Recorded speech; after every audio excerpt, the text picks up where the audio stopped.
এই মুহূর্তের সবথেকে বড় খবর, ডিজিটাল প্রতারকের কবলে কৃষ্ণপুরের যুবক রুবেল আলম। আপনাদের মোবাইলেও হয়তোবা আসতে পারে প্রতারকের কল।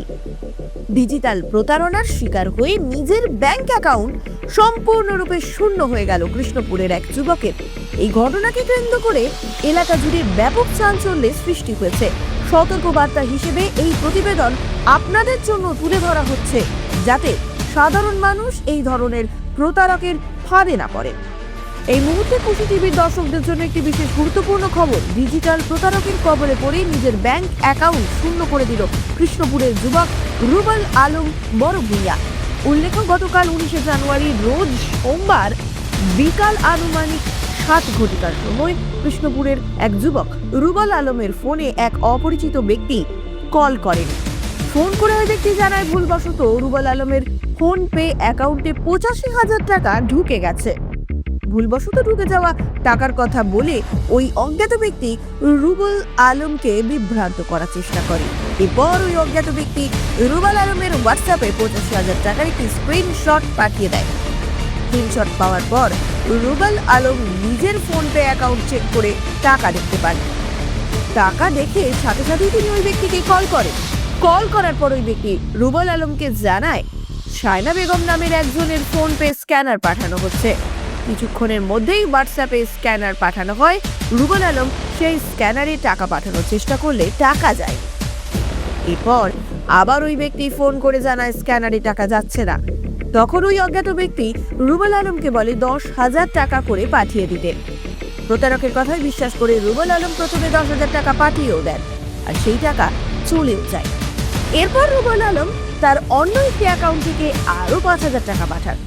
কিছুক্ষণের মধ্যেই রুবেল আলম লক্ষ্য করেন তার ফোন পে এবং ব্যাংক অ্যাকাউন্টে 1 টাকাও নেই। সম্পূর্ণ অ্যাকাউন্ট খালি করে দিয়েছে প্রতারক। সব টাকা চলে যাওয়ায় বিষয়টি বুঝতে পেরে রুবেল আলম দুঃখে ভেঙে পড়েন। তিনি বুঝতে পারছিলেন না এই মতো অবস্থায় কিভাবে এমন ঘটনা ঘটল। পরবর্তীতে আইনের দ্বারস্থ হওয়ার সিদ্ধান্ত নেন তিনি। ইতিমধ্যেই সাইবার ক্রাইমে মামলা করার প্রস্তুতি নিচ্ছেন ভুক্তভোগী রুবেল আলম। এই ঘটনার মাধ্যমে সাধারণ মানুষকে সতর্ক করে দেওয়া হচ্ছে, যেন এই ধরনের প্রতারকের ফাঁদে কেউ না পড়েন। আজ রুবেল আলম, কাল আপনার সঙ্গেও ঘটতে পারে ঠিক এমনটাই ঘটনা। হয়তোবা আপনাদের মোবাইলেও আসতে পারে এই ধরনের প্রতারকের জালি ফোন। অতএব সবাইকে অনুরোধ, অচেনা কল, অচেনা স্ক্রিনশট কিংবা ভুল করে টাকা ঢুকে গেছে এইভাবে প্রতারকের ফাঁদে পড়বেন না। যদি করেন, সেই জন্যই এই সতর্কতামূলক প্রতিবেদন আমাদের তরফ থেকে। সচেতন থাকুন, নিরাপদ থাকুন। খুশি টিভির পক্ষ থেকে সকল দর্শকদের জন্য এই বিশেষ সতর্কবার্তা। আপনার সাথে যে গতকাল আপনি একটি প্রতারকের কবলে পড়েছিলেন, সেখান থেকে আপনার আর্থিক অনেক লস হয়েছে, তো কী বলবেন? দেখেন, কালকে রাত্রে মোটামুটি 7টা থেকে 7:30টার ভিতরে আমার কাছে আননোন নাম্বার একটা ফোন আসে। সেই ফোনে আমাকে বলে যে ভাই, আপনার অ্যাকাউন্টে আমার ভুলবশত কিছু টাকা গিয়েছে। আমি তাকে জিজ্ঞাসা করিলাম কেমন টাকা। সে বলেছে 85,000, 85,000 টাকা। সে আমাকে স্ক্রিনশটও দিয়েছে। তারপরে আমি আমার ফোনপের মাধ্যমে আমার ব্যালেন্সটা চেক করেছি, দেখেছি ওর 85,000 সত্যিই ঢুকেছে আমার অ্যাকাউন্টে। ব্যালেন্স চেক করার পরে শো করেছে? হ্যাঁ, শো করেছে। তারপরে আমার অ্যাকাউন্টেও ছিল প্রায় 15,000 টাকার মতন। সে 2-3 মিনিট পরে আবার ফোন করেছে। সে ফোন করে বলছে যে ভাই, দয়া করে আমার টাকাটা ফিরিয়ে দাও। সে একটা স্ক্যানারও দিয়েছে আমার হোয়াটসঅ্যাপে। আমি ভেবেছি যে তার 85,000 টাকা দিচ্ছি বলে আমার মেইন ব্যালেন্স থেকে প্রথমে দিছি 10,000 টাকা, তারপরে দিছি 15,000, আরও তো 5,000 টাকা, টোটাল হয়েছে 15,000 টাকা। কিন্তু আমি ভেবেছি তার এই 85,000 টাকা দিয়েছি, কিন্তু আধা ঘন্টা পরে দেখেছি যে আমার অ্যাকাউন্টে যে 15,000 টাকা ছিল সেই টাকাটাও নেই।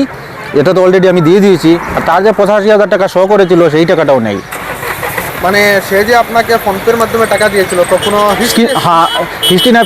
আমি ব্যালেন্সের মাধ্যমে ব্যালেন্স চেক করেছি, তখন দেখতে পেরেছি 85,000 টাকা আছে আমার কাছে, অ্যাকাউন্টে আছে। কিন্তু আধা ঘন্টা পরে এই টাকাটা আর পাইনি। আপনার কাছে কি কোনো প্রমাণ আছে? সে আমাকে স্ক্রিনশট দিয়েছে 85,000 টাকা। আপনি যে ওকে টাকা দিয়েছেন তার কোনো? হ্যাঁ, স্ক্রিনশট আছে আমার কাছে। আচ্ছা, তো আপনার এখন মানে কি দাবি? আমি দাবি মতলব দাবি নয় আর দাবিও, আমি এটাই প্রশাসনের দৃষ্টি আকর্ষণ করছি এই ধরনের প্রতারককে অতিরিক্তর ধরার জন্য। আর ইয়ে যে ভাই বন্ধুরকে সবাইকে একটা সতর্কমূলক বার্তা দিতেছি যে ভবিষ্যতে এইরকম কোনো প্রতারকের শিকার না হন, আমার মতো যত প্রতারণের শিকার না হন। আচ্ছা, মানে আপনি ইতিমধ্যে কি এফআইআর বা কোনো ধরনের, হ্যাঁ, সাইবার ক্রাইমে আমি একটা এফআইআর করেছি। আপনার কাছে এই প্রমাণগুলো আমরা দেখতে চাই, দেখাতে পারবেন? হ্যাঁ, অবশ্যই।